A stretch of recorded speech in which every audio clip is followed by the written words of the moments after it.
चलिए आज हम जानने का प्रयास करते हैं दक्षिण भारत के एक बड़े साम्राज्य के बारे में, जिसका नाम है बहमनी साम्राज्य। क्या नाम है? बहमनी साम्राज्य। और बहमनी साम्राज्य जो था, इसके संस्थापक कौन थे? इसके संस्थापक कौन थे? अलाउद्दीन बहमन शाह। कौन थे? अलाउद्दीन बहमन शाह थे। और इसकी स्थापना कब होती है? बहमनी साम्राज्य की स्थापना कब होती है? सन 1347 में होती है। कब? 1347 ईस्वी में होती है। जो कि आगे चल करके धीरे धीरे इसके शासक कमजोर होते चले गए, जो कि आगे चल करके यह साम्राज्य कमजोर होता चला गया और यह 5 राज्यों में विभक्त हो गया। कितने राज्यों में? 5 राज्यों में विभक्त हो गया। 5 राज्यों में, जैसा कि आपको बोर्ड में यहाँ वर्णित है, जो राज्य 5 राज्य बने उनके बारे में, और किस वर्ष उनकी स्थापना हुई, और उसके संस्थापक कौन कौन थे, और किस राजवंश के संस्थापक थे। साथ ही साथ में उसके बाद उसका विलय, जो 5 राज्य हैं उनका भी विलय हो जाता है, उसके बारे में भी हम लोग जानने का प्रयास करेंगे। चलिए हम बात करते हैं सर्वप्रथम बरार राज्य का। जो बरार राज्य है ये कब बना था? सन 1490 में बना था। और इसके संस्थापक कौन है?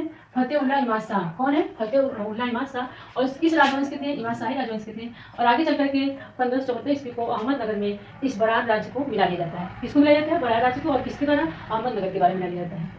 फिर हम बात करते हैं बीजापुर के बारे में, जो कि सबसे महत्वपूर्ण राज्य है। इसकी स्थापना जो होती है 1489 ईस्वी में होती है। और इसके संस्थापक कौन थे? यूसुफ आदिल शाह थे। और किस वंश के थे? आदिल शाही वंश के थे।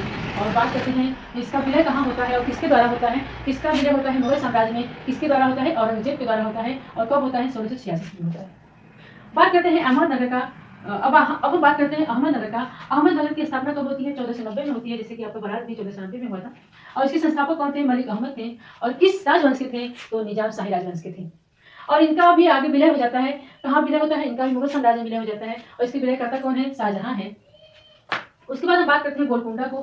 गोलकुंडा जो है, इसकी स्थापना सन 1512 ईस्वी में होता है। और इसके संस्थापक कौन है? कुली कुतुब शाह। कौन है? कुली कुतुब शाह है। और किस राजवंश के थे? तो कुतुब शाही राजवंश के थे। और बात करते हैं इनका विलय कब होता है? 1657 ईस्वी में औरंगजेब के द्वारा होता है। औरंगजेब गोलकुंडा और औरंगजेब गोलकुंडा और बीजापुर को अपने अधीन कर लेता है, राज्य में मिला लेता है।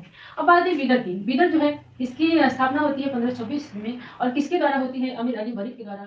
और किस राजवंश के थे? तो बरीद शाही के थे। और उनकी विलय कब होता है? सन 1628 ईस्वी को बीजापुर में होता है। किसमें? कहाँ होता है? बीजापुर में होता है। जो बीजापुर प्रकार से हम लोगों ने जाना बहमनी साम्राज्य का संस्थापक कौन थे और इसके विभाजन कितने राज्य में हुआ, और सब जो राज्य थे कब कब स्थापना होती है, उनका विलय भी हो जाता है, जो कि आगे चल करके बड़े साम्राज्य के बारे में विलय हो जाती है। तो अब आप लोग को यदि वीडियो अच्छा लगता है तो लाइक, सब्सक्राइब एंड शेयर जरूर करें। साथ ही साथ में आप कमेंट बॉक्स में लिखें कि बहमनी साम्राज्य के संस्थापक कौन थे। Thank you.